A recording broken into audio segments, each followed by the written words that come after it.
రోజైతే నేను సరికొత్త పాయింట్ తో మీ ముందుకు వచ్చా అన్నమాట. నేను ఈ వీడియోలో ఏమైతే చూపిస్తున్నానంటే అది ఫ్రాక్ ని కటింగ్ ఏ విధంగా చేయాలి, స్టిచ్చింగ్ ఏ విధంగా చేయాలి అని డీటెయిల్ గా నేను ఈ వీడియోలో మీకు ఎక్స్ప్లెయిన్ చేస్తాను అనమాట. కటింగ్ స్టిచ్చింగ్ చూపిస్తాను కదా. ముందుగా బాటమ్ కి అండ్ పైన ఫ్యాబ్రిక్ అయితే తీసుకున్నాను. నేను కింద బాటమ్ కి అయితే 4 మీటర్స్ తీసుకున్నాను అండ్ పైన టాప్ కి అయితే నేను 1.5 మీటర్స్ తీసుకున్నాను. 1.5 మీటర్ ఎందుకంటే నాకు ఇంతవరకు ఫుల్ హ్యాండ్స్ కావాలన్నమాట. సో నాకు ఫుల్ హ్యాండ్స్ కావాలి అంటే మినిమం 1.5 మీటర్ పట్టింది. సో నేను 1.5 మీటర్ తీసుకున్నాను అండ్ కింద నాకు గీరా కావాలి కాబట్టి 4 మీటర్స్ తీసుకున్నాను. సో ఈ రెండింటితో నేను లాంగ్ ఫ్రాక్ అనేది ఏ విధంగా స్టిచ్ చేస్తాను అండ్ ఏ విధంగా కటింగ్ అది మొత్తం మీకు డీటెయిల్డ్ గా ఎక్స్ప్లెయిన్ చేస్తాను అనమాట. అయితే ఈ విధంగా ఫ్యాబ్రిక్ ని 2 ఫోల్డింగ్స్ చేసుకున్నాం అనమాట. ఈ 2 ఫోల్డింగ్స్ ని మనము ఈ విధంగా మనము కోన్ షేప్ లో అయితే ఫ్యాబ్రిక్ ని ఫోల్డ్ చేసుకున్నామండి. అండ్ ఇంకో మెయిన్ పాయింట్ ఏంటంటే ఇక్కడ లోపల 4 ఫ్యాబ్రిక్స్ కరెక్ట్ గా మనకి ఇలా టచ్ చేస్తే తెలియాలన్నమాట. ఈక్వల్ గా ఉన్నాయో చూసుకోవాలి. కొంచెం అటు ఇటుగా అన్ఈవెన్ గా ఉన్నా కూడా మనకి మెజర్మెంట్స్ అన్ని చాలా తేడా వచ్చేస్తుంది. నాకైతే ఈక్వల్ గా ఉందండి. సో ఇప్పుడు నేను ఏంటంటే ఫస్ట్ వేస్ట్ మెజర్మెంట్ అనేది పెట్టేస్తున్నా. 6 అండి, దాన్ని డివైడెడ్ బై 4 చేస్తే ఈ విధంగా 9 వచ్చింది అనమాట. ఇక్కడ 9 ఎక్కడైతే కలుస్తుందో అక్కడ 9 దగ్గర ఈ విధంగా మార్క్ చేసుకున్నాము. సో ఇప్పుడు ఏంటంటే మనము ఇక్కడి నుంచి ఈ 9 దగ్గర మార్క్ చేసుకున్నాం కదా, అది ఎంత ఉందో ఒకసారి క్యాలిక్యులేట్ చేసుకోవాలి. ఎంత ఉందంటే 12.7 ఉంది. సో అదే 12.7 ఈ విధంగా పెట్టి ఇక్కడ ఈ విధంగా మార్క్ చేసుకోవాలి. ఈ మార్కింగ్ అనేది చాలా ఇంపార్టెంట్ అండి. ఇంత కూడా మిస్ అయినా తర్వాత చాలా ఇబ్బంది పడతాము. ఇవ్వండి 12.7 దగ్గర ఈ విధంగా మార్క్ చేసుకుంటా వచ్చాను అనమాట. ఈ విధంగా మనమైతే ఇట్లా మార్క్ చేసామండి. ఒకసారి ఇక్కడ చూసుకుంటే మనకి వేస్ట్ సైజ్ కరెక్ట్గా వచ్చిందా లేదా అని చెక్ చేసేసుకుంటే సెట్ అయిపోయింది. ఇదిగోండి ఇలా క్రాస్లో వచ్చింది కాబట్టి క్రాస్లో వచ్చేసింది. ఇదిగోండి 9కి 9.1 వచ్చింది. ఇది ఇట్లా పెట్టుకుంటూ వెళ్ళిపోతే ఇది పై పార్ట్ అయితే అయిపోయింది అనమాట. ఇప్పుడు లెంత్ అనేది ఎలా మెజర్ చేయాలో చూపిస్తాను. ఇప్పుడు లెంత్ వచ్చేసి 43 ఉందండి. సో ఇది లోపల లైనింగ్ కాబట్టి మనం ఎట్లానూ 2 ఇంచెస్ అనేది తక్కువ పెడతాం అనమాట. సో నాది 43 కాబట్టి నేను ఇక్కడ ఎంత పెట్టుకున్నా అంటే 40 వరకు పెట్టుకుంటున్నా. లైనింగ్ వచ్చేసి ఇక్కడ ఇందాక మనం ఎక్కడైతే వేస్ట్ మెజర్మెంట్ ఇచ్చామో అక్కడి నుంచి ఈ విధంగా 40 దగ్గర మార్క్ చేసుకున్నాం కదండి. ఇప్పుడు ఏంటంటే ఇక్కడ నుంచి తీసుకుందాము. ఇక్కడ కోన్ షేప్ ఉంది కదండి, ఈ కోన్ షేప్ నుంచి ఇక్కడ మనకి ఇక్కడైతే మనము ఇక్కడ లెంత్ ఇందాక మార్క్ చేసుకున్నాం కదండి. సో ఇప్పుడు ఏంటంటే ఇక్కడ టేప్ ని ఇట్లా ఫస్ట్ నుంచి పెడదాం అనమాట. ఇక్కడ కోన్ షేప్ దగ్గర మెయిన్ 1 పాయింట్ దగ్గర కోన్ ఇట్లా పెట్టేసి ఇంతవరకు ఇందాక మనం ఏదైతే మార్క్ చేసుకున్నాం అంతవరకు చూస్తే 53.5 దాకా ఉందన్నమాట. సో ఇది మనకి మెజర్మెంట్. ఈ మెజర్మెంట్ ని ఇప్పుడు ఇక్కడికి కూడా తెచ్చేయాలి 53.5 దగ్గర. ఓకేనా?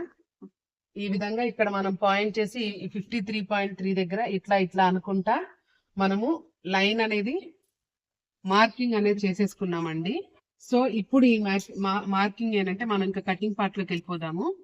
ఇక్కడైతే మనకి ఎక్స్ట్రా ఫ్యాబ్రిక్ అనేది పడుతుంది అనమాట. అది ఎలా అటాచ్ చేయాలో తర్వాత చూస్తాను. ఇప్పుడైతే ఇక్కడ మార్క్ చేసాం కదా, దీన్ని ఈ విధంగా కట్ చేసుకుంటూ వెళ్ళిపోదాం. ఓకే, ఈ విధంగా మనం ఇక్కడైతే కటింగ్ చేసామండి. ఇక్కడ ఈ ఫ్యాబ్రిక్ ఉంది కదా, ఇప్పుడు దీన్ని ఏంటంటే దీన్ని ఈ విధంగా అటాచ్ చేసేసి మనకు కావాల్సినంత వరకు కట్ చేయాలన్నమాట. ఇప్పుడైతే మనము లెంత్ పార్ట్ అయితే కట్ చేసాం కదండి. ఇప్పుడు వేస్ట్ పార్ట్ ఉంది కదా, ఈ వేస్ట్ పార్ట్ కూడా మనం కట్ చేసేసుకుందాం అన్నమాట. మనము కింద లైనింగ్ పార్ట్ అనేది టోటల్ గా కంప్లీట్ అయిపోయింది. కటింగ్ అనేది, స్టిచ్చింగ్ అనేది దీని తర్వాత చూద్దాము. అయితే మనం లైనింగ్ పార్ట్ అనేది కట్ చేసాం కదండి, సేమ్ ఇదే మెజర్మెంట్స్ తో ఇదే కొలతలతో, కాకపోతే లైనింగ్ పార్ట్ వచ్చేసి లెంత్ అయితే 2 ఇంచెస్ తగ్గించి కట్ చేసాము. మెయిన్ ఫ్యాబ్రిక్ కాబట్టి 2 ఇంచెస్ యాడ్ చేసి లెంత్ కట్ చేస్తాం అనమాట. సేమ్ ఇదే విధంగా ఇప్పుడు మెయిన్ ఫ్యాబ్రిక్ కూడా ఎలా నార్మల్ గా నేను కట్ చేసుకుంటా వెళ్ళిపోతాను. ఓకే అండి, ఇంకో ఈ విధంగా అయితే మనం మెయిన్ ఫ్యాబ్రిక్ ని కూడా కట్ చేసుకున్నాం అనమాట. సేమ్ మెజర్మెంట్స్, సేమ్ కొలతలతో, లెంత్ మాత్రమే మనం ఎక్స్ట్రా పెట్టుకున్నాము. ఓకేనా అండి? ఇంకా మనము ఇప్పుడు జాకెట్ అనేది పై పార్ట్ ఏ విధంగా కట్ చేస్తారో అది కూడా చూసేద్దాము. ఓకే అండి, నేను ఇట్లా పైన పార్ట్ ఉంది కదండి, దీనికైతే ప్రిన్స్ కట్ షేప్ ఇచ్చుకొని స్టిచ్ చేద్దాం అనుకుంటున్నాను. సో నేనైతే ప్రత్యేకంగా దాన్ని మీకు ఎక్స్ప్లెయిన్ చేయట్లేదు, ఎందుకంటే నేను already paper work prints cut ఏ విధంగా కట్ చేయాలని డీటెయిల్డ్గా ఇచ్చాను అనమాట. సో దాన్ని బట్టి మీరు ఇక్కడ ఫ్యాబ్రిక్ మీద మార్క్ చేసేసుకోవచ్చు. నేనేంటంటే ఆ పేపర్ వర్క్ని యూజ్ చేసి డైరెక్ట్గా నేను ఇక్కడ మార్క్ చేసేస్తున్నాను. ముందుగా ఏంటంటే మనకి ఇక్కడ ఎప్పుడైనా కానీ క్లోజింగ్ ఎప్పుడు మన వైపే ఉండేలాగా చూసుకోవాలి. ఇప్పుడు పైన నాకు అన్ఈవెన్గా ఉంది కాబట్టి నేను ఈ విధంగా లైన్ అనేది అయితే డ్రా చేసుకుంటున్నాను.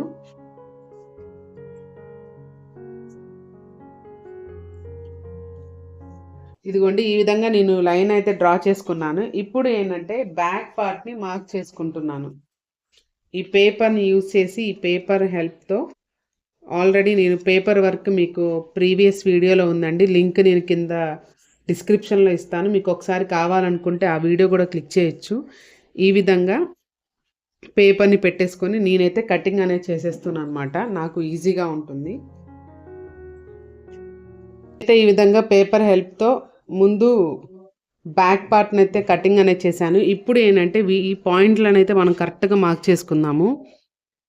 డాట్ పాయింట్ కానీ ఖర్చు పాయింట్ కానీ అన్నీ కరెక్ట్గా మార్క్ చేసుకొని వాటిని రూలర్ సహాయంతో మార్క్ అనేది చేసుకుంటే చాలా చాలా బాగుంటుంది. తర్వాత మనం స్టిచ్చింగ్ చేసేటప్పుడు కూడా చాలా పర్ఫెక్ట్గా ఉంటుంది అనమాట. పేపర్ అయితే ఈ విధంగా తీసేసాను. ఇప్పుడైతే వీటన్నిటిని కలుపుతూ ఒక లైన్ అనేది డ్రా చేద్దామన్నమాట. ఇదిగోండి, ఇక్కడ కచ్చా పాయింట్ నుంచి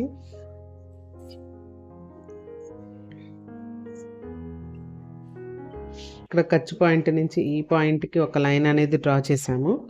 అండ్ సేమ్ లైన్లన్నీ కలుపుతూ మనం ఒక లైన్ అనేది డ్రా చేసేసుకుందామండి.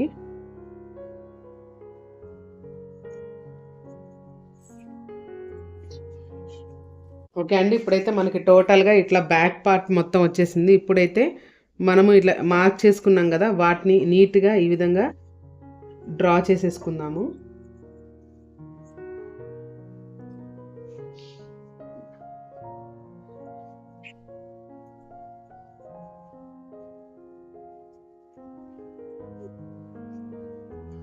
ఇప్పుడు రూలర్ సహాయంతో ఒకసారి మనం మార్క్ అనేది చేసేసుకుంటే సెట్ అవుతుంది. ఇప్పుడు ఇవన్నీ ఉన్నాయి కదండి, వీటిని అయితే ఈ విధంగా మార్క్ చేసుకుందాము. ఇంక ఈ విధంగా మార్కర్ సహాయంతో మనం మార్క్ అయితే చేసేసుకున్నాం అన్న. ఇప్పుడైతే నెక్ పాయింట్ని కట్ చేసేస్తున్నాను, ఎందుకంటే మనం మొత్తం కట్ చేసాము. నెక్ పాయింట్ కూడా కట్ చేస్తే మనకి బ్యాక్ పార్ట్ ఓకే అండి, మనకి బ్యాక్ పార్ట్ టోటల్గా కంప్లీట్ అయిపోయింది. ఇప్పుడు ఫ్రంట్ పార్ట్ కూడా సేమ్ ఇందాక పేపర్ అయితే పెట్టి ఏ విధంగా అయితే కట్ చేసామో సేమ్ ఫ్రంట్ పార్ట్ని కూడా ఆ విధంగానే కట్ చేసేద్దాము. నేను ముందే చెప్పాను కదండి, front part already paper work చేశాను అని చెప్పి. ఈ విధంగా మనము కటింగ్ అనేది కంప్లీట్ చేసాం కదండి. ఈ విధంగా మార్క్ చేసుకున్న తర్వాత వీటికైతే ఈ విధంగా ఖర్చు పాయింట్లు అనేది ఇచ్చేస్తే సెట్ అయిపోతుంది.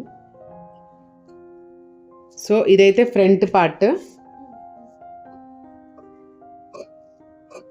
అండి. ఫ్రంట్ పార్ట్ పేపర్ వర్క్ హెల్ప్తో మనము ఫ్రంట్ పార్ట్ నీట్గా అయితే కట్ చేసుకున్నాము. ఇప్పుడు ఏంటంటే వీటికి తగ్గట్టుగా ఇంకోండి నెక్ది కూడా మార్క్ చేసేసుకుందాము. ఈ విధంగా ఇక్కడ నెక్ పాయింట్ ఉంది, ఇక్కడ నుంచి అండ్ ఇక్కడ ఈ పాయింట్ని కలుపుతూ మనం లైన్ అయితే డ్రా చేసేద్దాము.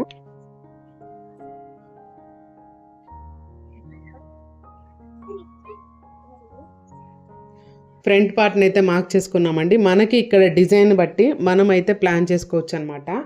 ఇక్కడ నేను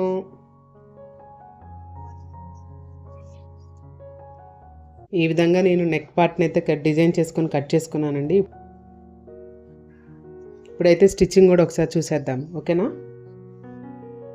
ఇప్పుడైతే ఫ్రంట్ పార్ట్ అయితే మనకి మొత్తం వచ్చేసింది, అండ్ పార్ట్ కూడా వచ్చేసిందండి. ఇప్పుడు దీంతో బాడీ పార్ట్ని ఏ విధంగా కట్ చేయాలో ఇప్పుడు ఒకేసారి చూపించేస్తాను.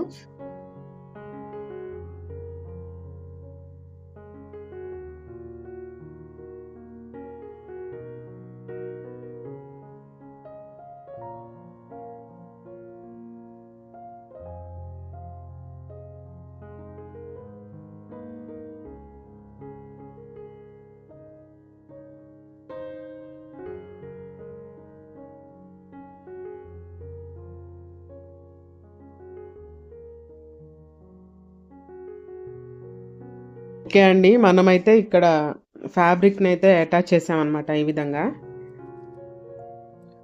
ఇదిగోండి ఫ్యాబ్రిక్ని అయితే ఈ విధంగా అటాచ్ చేసేసాము. ఎక్స్ట్రా ఖర్చు ఉన్నదైతే కట్ చేసాము. ఇప్పుడైతే దీన్ని లైట్గా మనము పైపింగ్ కోసం బయటకు వెళ్ళాల్సిన పని లేదండి. ఇట్లా మిషన్ మీదే మనం పైపింగ్ అనేది చేసేయచ్చు. నేనైతే ఈ విధంగా పైపింగ్ అనేది స్టార్ట్ చేసేస్తున్నాను అనమాట ఫ్యాబ్రిక్కి. ఇదిగోండి ఈ విధంగా సన్నగా అయితే ఇట్లా స్టిచ్చింగ్ అనేది చేసేస్తున్నాను. ఇదిగోండి మనమైతే ఒకటైతే స్టిచ్ చేసామన్నమాట. ఇప్పుడైతే ఇంకో డబల్ స్టిచ్చింగ్ చేద్దాము. మళ్ళీ సేమ్ ఇందాకైతే ఏ విధంగా అయితే సన్నగా ఫోల్డ్ చేసుకొని పెట్టుకున్నామో సేమ్ మళ్ళీ అదే సన్నగా ఈ విధంగా ఫోల్డ్ చేసుకొని మళ్ళీ స్టిచ్చింగ్ అనేది చేసేద్దాం. ఇలా చివరి వరకు స్టిచ్చింగ్ అనేది కంప్లీట్ చేసేస్తే మన లుక్ ఎలా ఉండిద్దంటే సేమ్ పైపింగ్ చేస్తే ఎంత నీట్గా ఉంటుందో సేమ్ అలానే ఉంటుంది. చూసారా అండి మనకి ఎంత సన్నగా వచ్చేసిందో. ఇదిగోండి లైక్ అచ్చం పైపింగ్ చేసినట్టే వచ్చేసింది. మనం ఇదే మిషన్తో అయితే ఈ విధంగా సన్నగా చేసేసుకోవచ్చు అనమాట. నేనైతే ఇలానే చేసేసాను.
ఓకే అండి. ఇప్పుడైతే మనం హ్యాండ్స్ అనేది కటింగ్ చేస్తున్నాం అనమాట. హ్యాండ్స్ కటింగ్ ఏంటంటే ఇది లాంగ్ హ్యాండ్ కటింగ్ అనమాట. ఈ లాంగ్ హ్యాండ్ కటింగ్కి ఏంటంటే మన హ్యాండ్ యొక్క లెంత్ ఎంతైతే ఉందో దానికి +10 అనేది యాడ్ చేసుకొని హ్యాండ్ లెంత్ అనేది లాంగ్ హ్యాండ్ కావాలంటే ఆ విధంగా స్టిచ్ చేసుకుంటా అనమాట.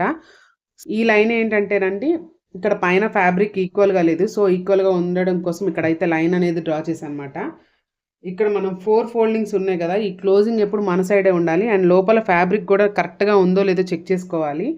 కొంచెం తేడా అయినా కానీ మెజర్మెంట్స్ అనేవి చాలా ఇదైపోతాయి అనమాట. అయితే ముందు మనం ఇట్లా లెంత్ అనేది చెక్ చేసుకున్నాము. ఆ లెంత్ సెట్ చేసుకొని మనం అక్కడ లైన్ అనేది డ్రా చేసామన్నమాట. అండ్ ఇప్పుడు మనం ఇక్కడ ఆమ్ లోతు తీయడం కోసం ఇక్కడ 3.5 దగ్గర ఇంకొక మార్క్ అయితే చేసుకున్నాను. నేను ఆల్రెడీ హ్యాండ్ మెజర్మెంట్స్ గురించి హ్యాండ్ని ఏ విధంగా మళ్ళీ క్యాలిక్యులేట్ చేస్తారు, పేపర్ మీద ఏ విధంగా మార్క్ చేసుకుంటారన్న ప్రతి వీడియోని డీటెయిల్డ్గా ఆల్రెడీ నా యూట్యూబ్లో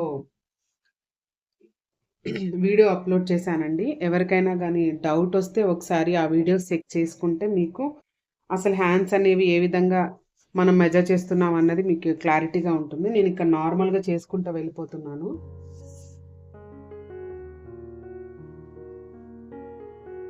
అయితే మనం ఇప్పుడైతే ఆమ్ లోతు మార్క్ చేసుకున్నామండి. ఆమ్ లోతు మార్క్ చేసుకున్న తర్వాత ఇప్పుడు ఇక్కడ వచ్చేసి ఇటు సైడ్ ఒక 1 ఇంచ్ అనేది ఇటు సైడ్ మార్క్ చేసుకున్నాము. అండ్ ఇక్కడ లూజ్ అనేది మన ఇష్టము. సో 1.5 ఇంచ్ వరకు మనం ఇక్కడ లూజ్ అనేది ఇచ్చేసుకున్నాం అనమాట. ఈ 1 ఇంచ్ ఎందుకు అంటే ఆర్మ్ లోతు, ఈ 1 ఇంచ్ ఎందుకంటే ఆర్మ్ లోతుని క్యాలిక్యులేట్ చేసుకోవడానికి. అండ్ ఇక్కడ 1 ఇంచ్ గ్యాప్ ఇచ్చేసి ఇక్కడ మనం ఒక లైన్ అనేది డ్రా చేస్తున్నాం అనమాట. అండ్ ఇది ఏంటంటే ఈ విధంగా వీటిని షేప్ స్కేల్ సహాయంతో షేప్ ఇక్కడ ఇచ్చేసి ఆర్మ్ రౌండ్ యొక్క షేప్ ఇక్కడ యూస్ చేస్తాం అనమాట. సో ఇక్కడ వరకు మీకు అర్థమైంది. నేను డ్రాయింగ్ వేస్తాను. అండ్ ఇప్పుడు కిందకు వచ్చేద్దాం అనమండి. అండ్ ఇప్పుడు కింద మనకి ఇక్కడ ఫ్యాబ్రిక్ ఈక్వల్గా ఉందో లేదో చూసుకోవాలి. ఈక్వల్గా లేకపోతే ఇక్కడ కూడా మనం ఒక లైన్ అనేది డ్రా చేసుకోవాలన్నమాట. లెంత్ ఎగ్జాక్ట్గా నాకైతే ఇక్కడ మొత్తం ఉంది. సో ఇది మొత్తం అయితే నేను లెంత్ పెట్టేసుకుంటున్నాను. అండ్ ఇక్కడ ఫస్ట్ ఇది లెంత్ అయిపోగానే మనం పైన ఇక్కడ ఆర్మ్ రౌండ్ దగ్గర మొత్తం పాయింట్స్ అని చూసుకున్న తర్వాత ఇక్కడ మనం లూజ్ అనేది మార్క్ చేసుకుంటాము.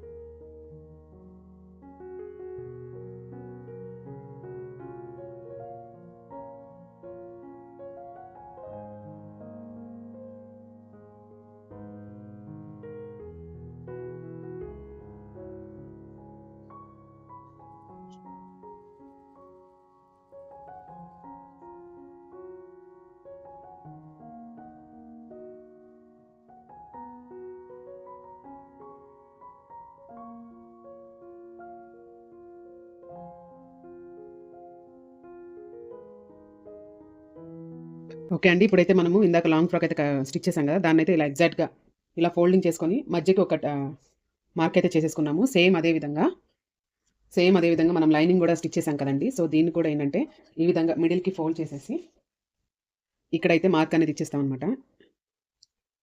ఇప్పుడు దీన్ని అండ్ ఇందాక మెయిన్ ఫ్యాబ్రిక్ దగ్గర మార్క్ పెట్టుకున్నాం కదా, ఈ రెండు కలిసేలాగా జాయిన్ చేసుకొని మనమైతే ఇప్పుడు స్టిచ్చింగ్ అనేది చేద్దాము.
ఓకే అండి. ఇప్పుడైతే మీరు చూస్తున్నారు కదా, నేనైతే ఇక్కడ మార్క్స్ అన్నీ పెట్టేసేసుకున్నాను.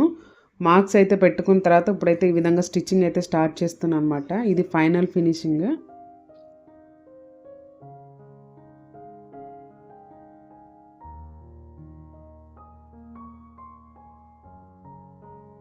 ఫైనల్ దానికి వచ్చేసామండి. డ్రెస్ని అయితే నీట్గా ఈ విధంగా మార్క్ చేసుకుంటా స్టిచ్ చేసుకుంటా వస్తే మనకి ఎలా ఉండిద్ది అంటే ఫినిషింగ్ అనేది చాలా నీట్గా ఉంటుంది అనమాట. మొత్తం ఒకేలాగా ఉండేటట్టు.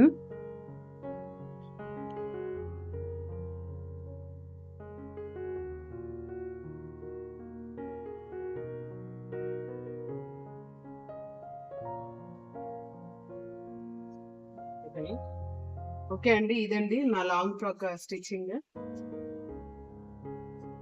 మీకు long frock stitching and cutting full video అయితే మీకు అర్థమైందని అనుకుంటున్నాను. అర్థమైతే కనుక please like, share and subscribe my channel. And thanks for watching.